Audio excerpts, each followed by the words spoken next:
Voici Aline, Hugo, Mallory, Marie et Lucie, deux futurs infirmiers qui s'apprêtent à faire un grand voyage.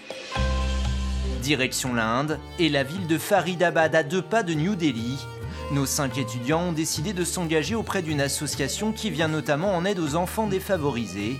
Orphelinat, dispensaires, ambulances dans les bidonvilles, des situations bien éloignées de leur quotidien.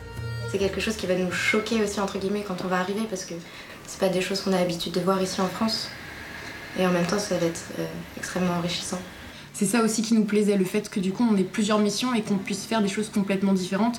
Donc du coup du soin technique, mais aussi des fois des actions préventives, éducatives. Donc ça c'était aussi pour ça qu'on a voulu aller dans cette association. Nos 5 futurs infirmiers sont en 2e année à l'Institut de formation de la Croix-Rouge. Leur projet, ils le mûrissent depuis 1 an. Ça va gonfler un petit peu, ça va serrer. Chaque année, une vingtaine d'étudiants partent en stage à l'étranger, en Inde, mais aussi au Canada, au Pérou, au Vietnam. Objectif, être efficace en toute situation.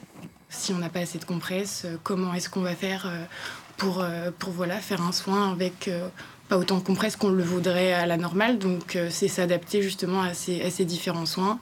C'est aussi ça qui va être très intéressant. Ça va leur permettre d'être plus adaptables dans différents services, d'être donc plus à l'écoute aussi des besoins spécifiques des patients qui peuvent être d'origine ou de culture différentes. Nos 5 futurs infirmiers ont lancé un financement participatif pour les aider dans leur mission humanitaire. Ils raconteront au quotidien leur aventure sur Internet.